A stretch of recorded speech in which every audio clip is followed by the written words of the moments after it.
shit's just weird.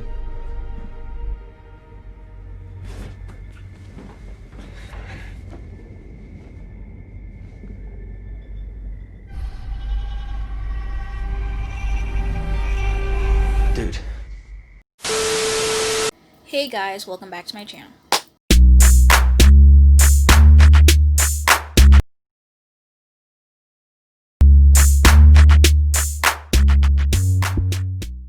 If you don't know who this be, it's your girl KylerB coming at you with a new video.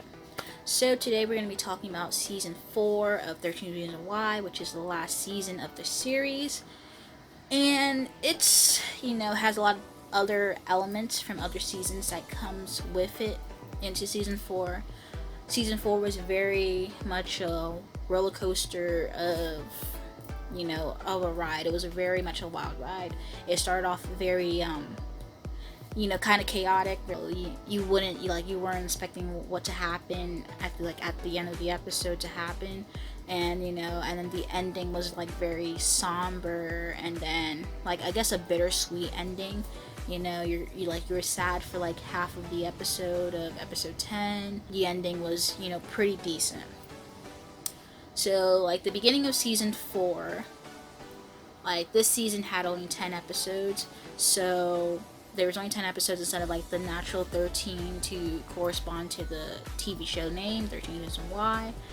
Had 10 episodes. I feel like it was kind of a little fast paced because they had to combine the timeline from this season was from December to winter break to graduation, which was in June.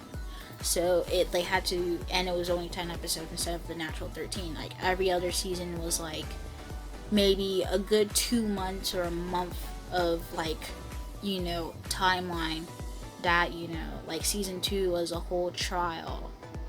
Season 1 is just Clay listening to the tapes, and season 3 was I guess it had a span of maybe 2 to 3 months of what happened, but then this was a whole 7 months, December to June, and maybe even beginning of July, which was towards the very end of the show.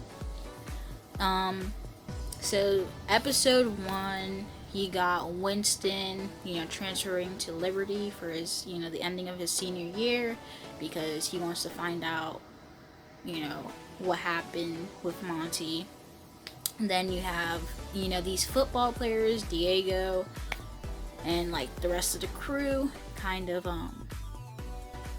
wanted to have justice for Monty in certain type of aspect, oh, he was framed, he didn't kill Bryce, da da da da da, and then, we know that Ani, made this whole plan and went to the police and said it was Monty, and basically put it all on Monty. As she said, let the dead bury the dead, Bryce is dead. She just found out Monty died before, while she was probably, giving the information that he was the one that killed Bryce. So she just said, let the dead bury the dead. Nobody else needs to get involved with it or stuff like that. So, and then Monty's sister Estella comes into play. So you have Estella, Diego, and then Winston, all leading the case of we're gonna find out what happened to Monty, or who really killed Bryce and stuff like that. So it's kind of an ongoing who killed Bryce thing, because we already know that Monty got killed in jail. So continuing on after that, Monty kind of has this your friends close and your enemies closer, but he didn't kind of know, he kind of did that with Tyler, and then maybe Alex, but then he really liked Alex. So anyhow, while this is all happening, Clay was going through his all mental break. I feel like it was time for Clay to have a psychologist, speak to a psychologist. It was overdue, because obviously season 2, he was hallucinating Hannah and seeing Hannah everywhere he went, and having these anxiety and panic attacks in season 2. So it's kind of this needed to happen, him seeing a psychologist to talk about his problems and issues, because he has to keep the secrets of his friends while also keeping secrets from to himself. So it's just like he has like this kind of burden. He's, you know, holding, he's basically the glue of the whole, you know, friendship of everybody, the whole group that they have. He's the glue of it, and he has to, you know, keep it together and stuff like that. So, and then now when he starts to break, you know, people kind of like, oh, he's crazy, you know, he's being paranoid and stuff like that, and he's like going through a lot of issues because, you know, he's feeling guilty that Monty dies, and then like they just throw on top of him dying that, oh, he also killed Bryce, you know, and stuff. And then he's like, you know, Bryce didn't deserve to, he like realizes, oh, Bryce and Monty didn't deserve to die, but even though they're bad people, you know, he's just fighting his inner demons. And, you know, he's talking to a psychologist, you know, Dr. Ellman, who also used to play the guy from CSI New York.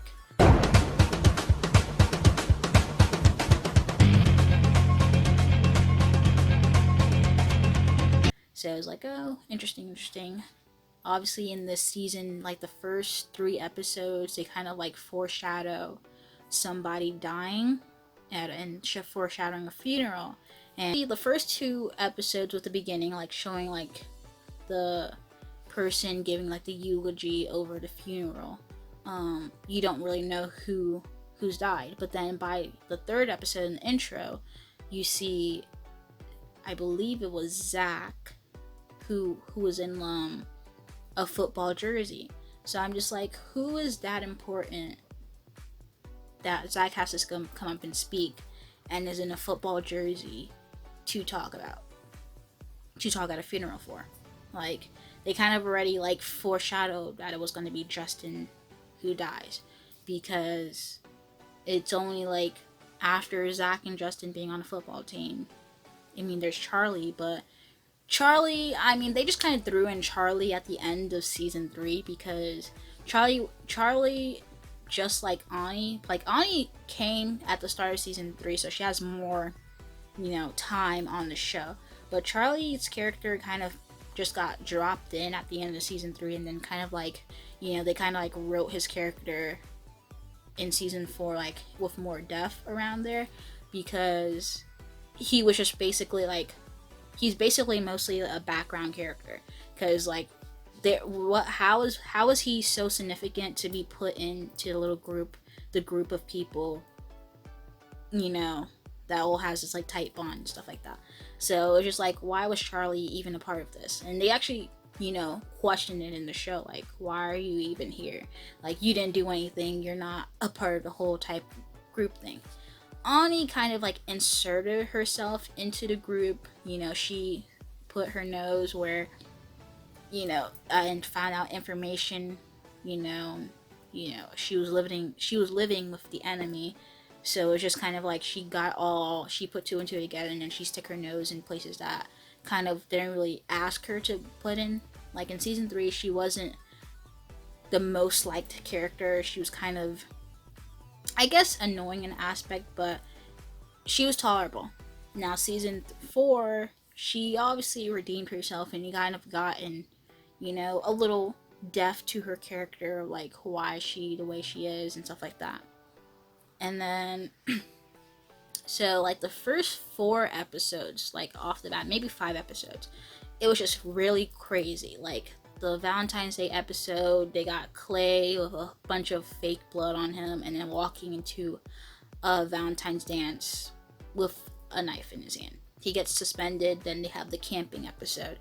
The camping episode was just so wild. Like, you got Jessica hallucinating Bryce, you got Clay hallucinating Monty and Bryce, and then it's just like oh my gosh, it was just like so crazy. And then you got the hallucination of Bryce having a bunch of bugs come out of his mouth. Like, do they really need to have that? No. So then I think the party episode where Clay like starts to fight with the dude, and then he ends up driving the Audi, and then crash the Audi, basically gets Zach even more crippled, even more damaged than he already is. And I think Clay just like walked away kind of unscathed from the crash, And then he kind of has this like issue that he dissociates himself. So like he's there but he's not really there. So we actually find out he was the one who wrote Monty was framed, vandalized the school. He was the one who, lit the principal cars on fire, and then, scared his friends on the camping trip. So it's just like, we didn't know. Well, I mean, we had a kind of feeling that, somebody was framing him, or, he was doing those things all along, because who else would do it? He was going through that type of thing, and that's why he needed to talk to the psychologist to help him through. With Justin's character, Justin was, he came back from rehab. He tries to like make himself better, work on himself so he could be better and do better. And then he finds out later on in the season that his mom died from an OD. So then he relapses and starts doing drugs again, which I guess deteriorates, his health, which later on he dies from, HIV and AIDS. And he never got tested and find out there was a late diagnosis. So it was like they couldn't do anything. So it was like an untimely death that was just coming. And it was very sad. I feel like the last episode kind of like concludes the show very well, because the last episode kind of like answers your questions. Diego, Winston, and Stella, in their own right, they have a reason to, want to have, I wouldn't say justice per se for Monty, because dude he went to jail for a reason. It wasn't like they, framed him to go to jail and he went to jail for nothing. He went to jail obviously for his assault on Tyler. But, to find out that, he wasn't the one to kill Bryce. Diego says that Monty was the one that, went to bat for him to go play play football. Then you got Estella, his sister. I mean, she wasn't so eager to, try to find the truth. Like, she just, let it go. But then, they were, kind of egging her, oh, don't you want to know the truth about what happened to your brother? So she kind of just, who doesn't want to know the truth about what happened? And then Winston, he was just having this, he was working with Diego, so to find out the truth. And then, they were kind of, tormenting Clay and targeting Clay and bothering Clay. So, I guess Clay snapped, at moments, because it's just, on his already damaged mental, you're already, trying to damage it even more by, bothering him and, accusing him of doing something. When in all reality is really Ani who concocted the plan, told the whole group, and then she went to the police, talked to the person, and then had a case closed. And then you had Sheriff Diaz, he wanted to know, why is there not a recording? Why is there not a written statement?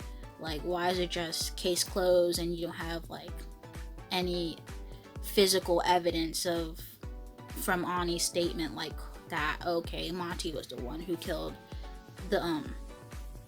Bryce.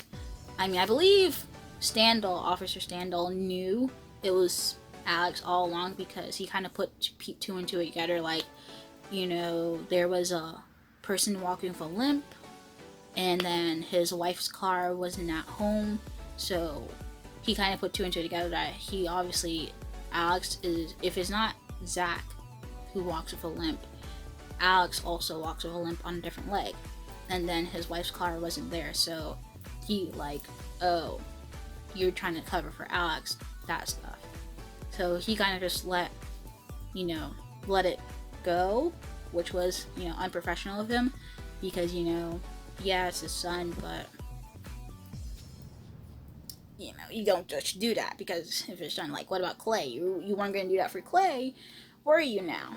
So the case came reopened, and then, they had this, the parents were trying to have surveillance on the kids, and, and then the kids had to be talking about Gordon Lightfoot urgent, which was, basically a code word for an emergency or something happening.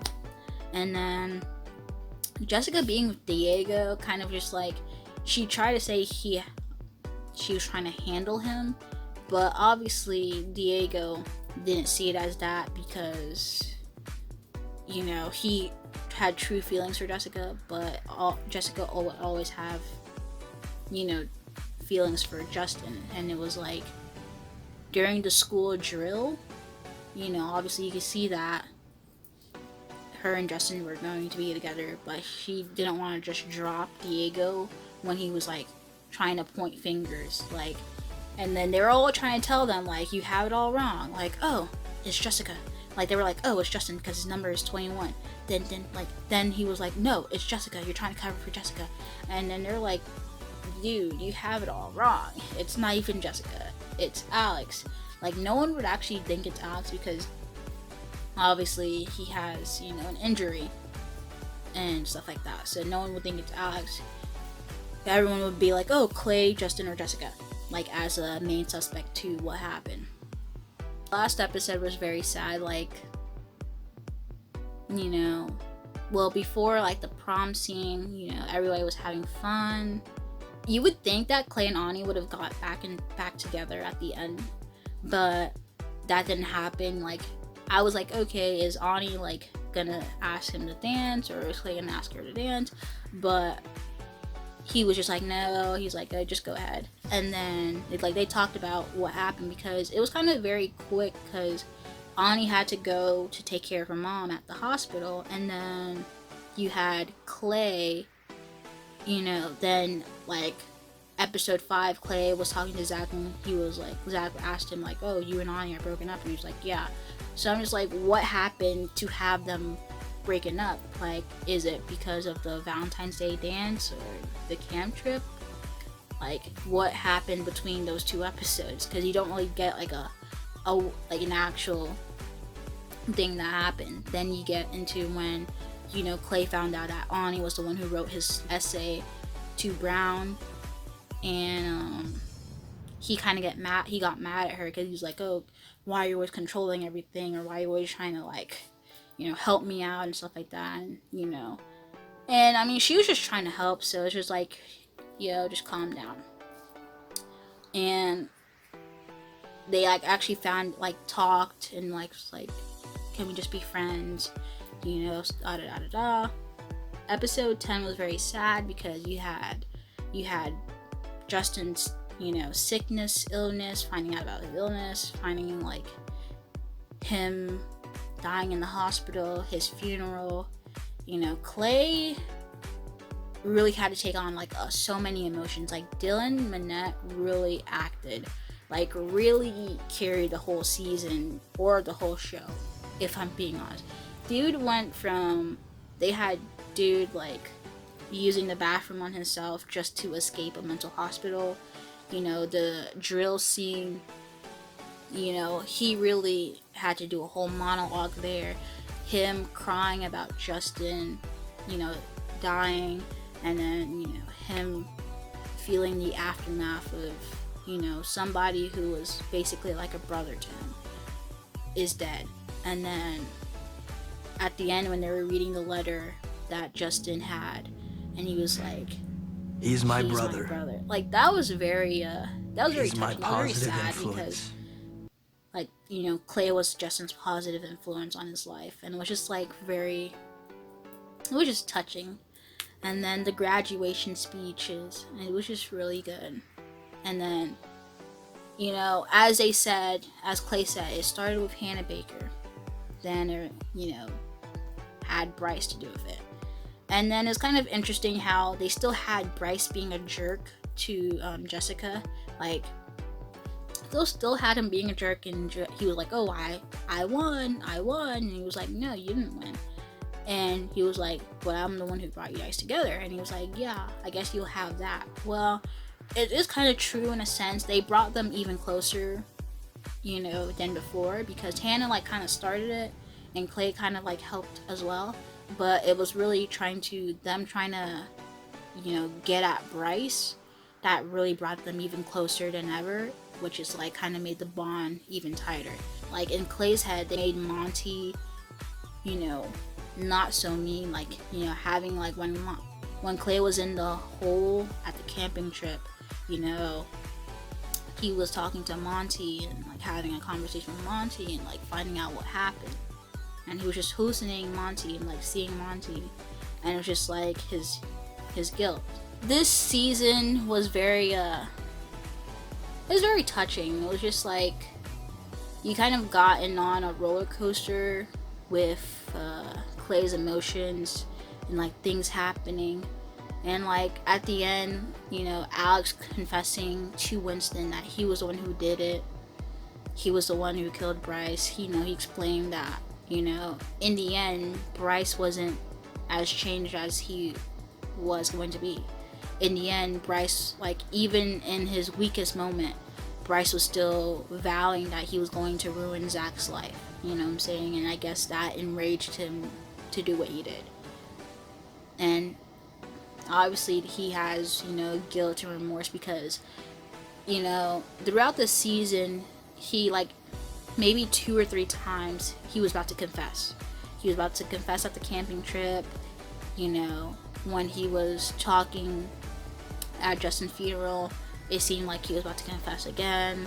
And I think maybe one more time he was about to say that he did it. Like, he was talking to his father and he was like, you know, just let me admit what happened. And, you know, like, he obviously had remorse, but everybody was just like, no, just, we'll help you, we'll stick by you, and stuff like that.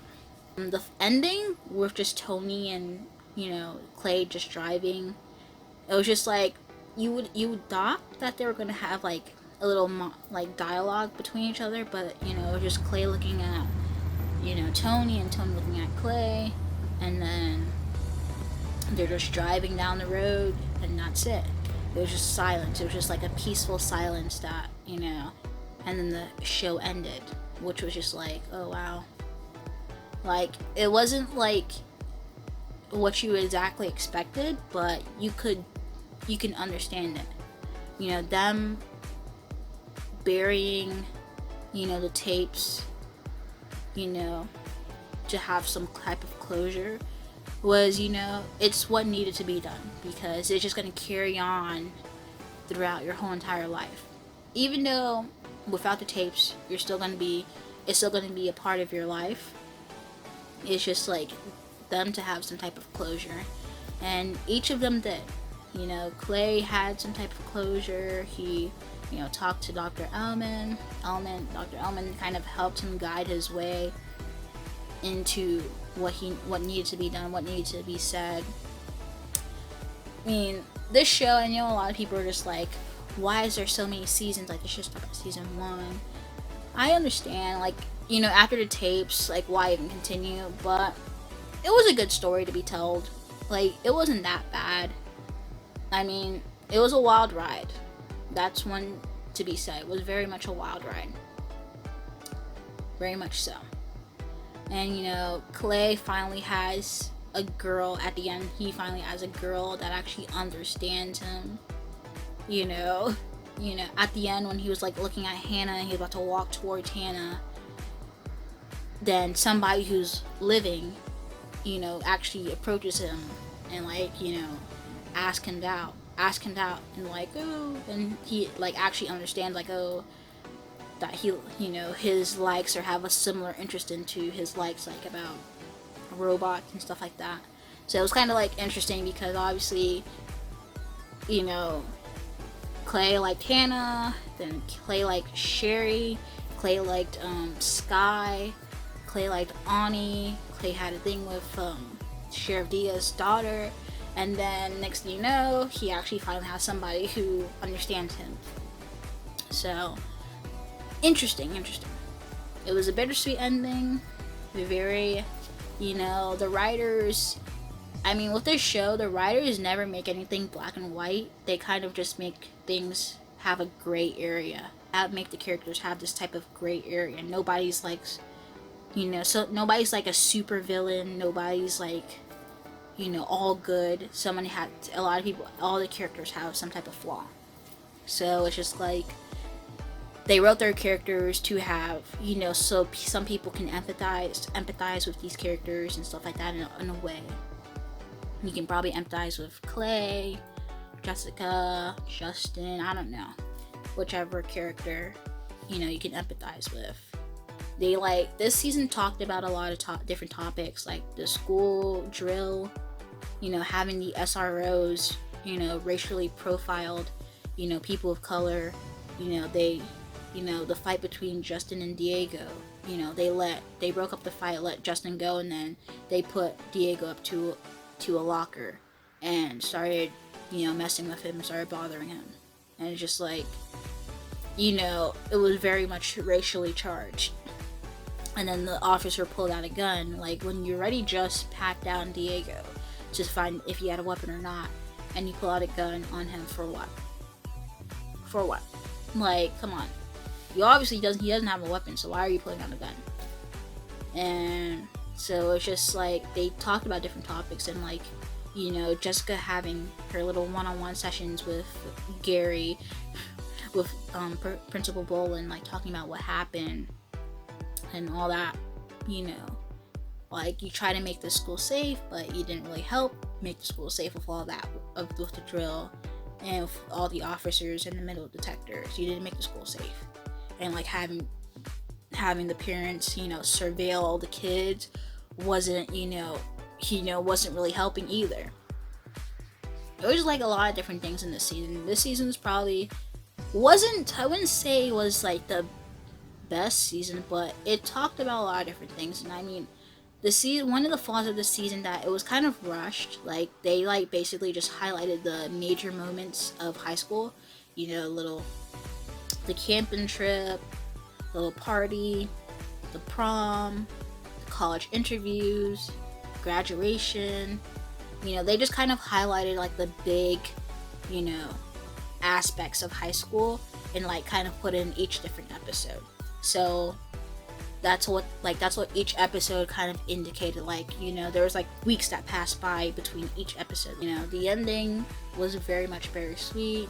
You know, they all got some type of closure, and you know, it's very good to like, and in the end, that you finally have some type of closure. You know, something to get off your chest, something to, you know, be released from. Anyway, if you haven't watched season 4, you should give it a watch. Or if you haven't finished off the season, I mean, do what you want. Like, if you stop at season 1, just stop at season 1. But if you haven't watched season 4 yet, you should watch season 4, because it's like very much a rocky road. You know, in the end, Winston gave up the, you know, the race to have the case open for Monty and stuff like that. He just kind of like gave up. He just wanted to know, why did you guys do it? Do you have remorse for it? So he got what he wanted. He just let it go, and it was just nice in the end. If you like this video, comment down below, let me know what you guys think, and if you have not subscribed to my channel, subscribe. Anyway guys, thank you guys for watching this video, and peace.